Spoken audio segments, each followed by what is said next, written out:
The phrase, "polls closed in Kentucky, no election today," encapsulates a unique and often confusing aspect of the Commonwealth's electoral structure. On a day that national media and numerous other states recognize as a significant election day, typically in the odd-numbered years, Kentucky's polling places remain largely inactive. This is not a matter of local closure or error, but a programmed off year where virtually no statewide or regular local general elections are scheduled. This phenomenon stems from a 1992 constitutional amendment, approved by Kentucky voters, designed to consolidate elections and align state and local races with federal midterm cycles.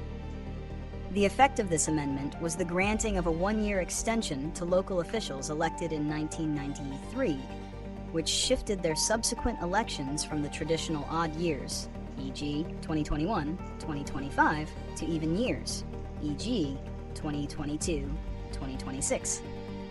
This intentional gap creates a recurring quadrennial period of electoral silence, prompting inevitable calls of confusion to the Secretary of State's office from well-meaning citizens who feel they are missing their opportunity to vote. Reasons for the electoral quietude.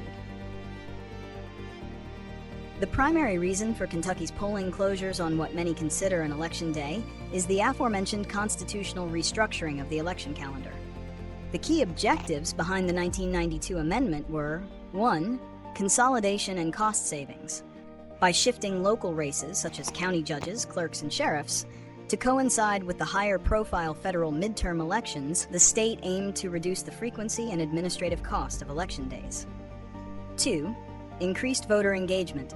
The logic was that higher-profile federal elections draw greater voter interest, thus boosting turnout for local offices placed on the same ballot. 3. The year-off mechanism. The shift essentially created a predictable four-year rotation: presidential election year, midterm election year, state and local officials, gubernatorial election year, state executive offices, and the off year, the quietest year. In these quiet years, the only electoral activity permitted usually involves special elections called to fill vacancies, e.g. a vacant legislative seat, or local tax bond referendums that fall outside the main election structure. Crucially, the absence of major candidates on the ballot results in a near-total shutdown of the standard polling infrastructure. Consequences and impact. While the system achieves consolidation, it has several notable consequences. 4. Public confusion and frustration. When national news covers election results in neighboring states like Ohio or Virginia, Kentucky voters, spurred by civic duty, become confused and sometimes frustrated to find their local polls inactive. This forces election officials, including the Secretary of State, to dedicate resources to public service announcements explaining why there is no election. Number 5. Missed opportunity for civic education. The recurring confusion highlights a persistent gap in civic education. If a constitutional change from 3 decades ago still requires frequent explanation, it suggests the system's rationale is not well understood by the general public. 6. Potential for disengagement.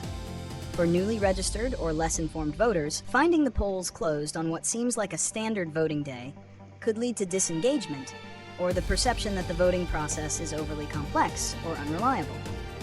It disrupts the habit of voting every year. Prediction and forward-looking solutions. The current cycle is unlikely to change without a significant legislative or constitutional push, which would face resistance due to the achieved cost savings and electoral efficiency.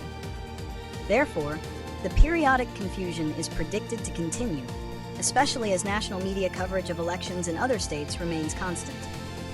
To mitigate the confusion and bolster civic awareness, several solutions could be explored.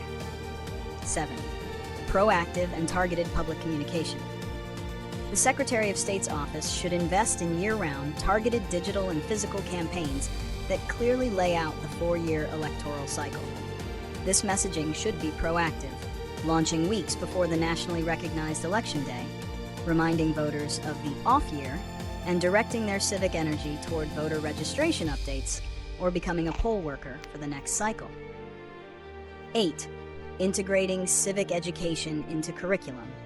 Ensuring that the history and rationale of Kentucky's election schedule are taught as part of a high school civic or government curriculum would build generational awareness and reduce the need for constant, reactive explanation. 9. Legislative review for nonpartisan fillers. Kentucky could consider minor legislative changes to allow local nonpartisan measures, like school board elections or utility board votes, to occur in the off year. This would maintain a bare minimum of polling activity, keeping the infrastructure somewhat utilized and giving voters a small reason to stay engaged annually, even if only at a hyper-local level. Such measures would need to be carefully insulated from partisan races to preserve the spirit of the current system. Ultimately, Kentucky's electoral model is a trade-off between administrative efficiency and continuous voter engagement. While the state saves money and consolidates races, it must continuously battle public perception and national electoral rhythms to keep its citizenry accurately informed.